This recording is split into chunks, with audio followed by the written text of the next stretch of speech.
রথযাত্রার মাত্র আর দুদিন বাকি, আর তার মধ্যে পুরীতে উৎসবের উন্মাদনা।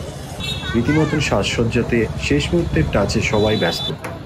সন্ধ্যাবেলা যখন বেরোলাম, হঠাৎ করে সাক্ষী রইলাম এক অদ্ভুত দৃশ্যের, যেটা আমার একদমই জানা ছিল না, আর সেটা নিয়েই আজকের ব্লগ। নমস্কার বন্ধুরা, আশা করি তোমরা সবাই ভালো আছো। আমি দেব, ওয়েলকাম টু মাই চ্যানেল।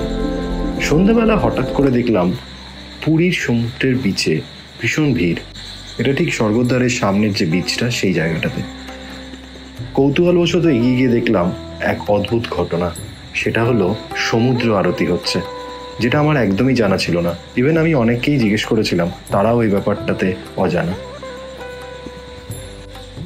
পরবর্তীকালে আমি শুনেছি যেটা প্রতি সন্ধেবেলায় 6টা নাগাদ এই সমুদ্র আরতি হয়। যদিও টাইমটা তোমরা জেনে নিও, কিন্তু এত সুন্দর সমুদ্র আরতি আমি কোনোদিন দেখিনি। কারণ এতদিন পর্যন্ত বারাণসী এবং কলকাতাতেও গঙ্গা আরতি এবং ঋষিকেশ এবং বিভিন্ন জায়গায় গঙ্গা আরতির ভিডিওই আমরা দেখে এসেছি। বাট কি নিষ্ঠার সাথে এখানে আরতি হলো সেটা বলা বাহুল্য। ভিডিওটা দেখলেই পুরো বুঝতে পারবে। যদিও মোবাইল নিয়ে বেরিয়েছিলাম, যার ফলে হচ্ছে খুব লো রেজলিউশনে ভিডিওটা আপলোড করেছি, তার জন্য দুঃখিত, কিন্তু তোমাদের অবশ্যই ভালো লাগবে। পরবর্তীকালে যখনই তোমরা পুরী যাবে, চেষ্টা করো এই আরতিটা সচক্ষে দেখার।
প্লিজ সাবস্ক্রাইব করো আমার চ্যানেলটি এবং শেয়ার করো।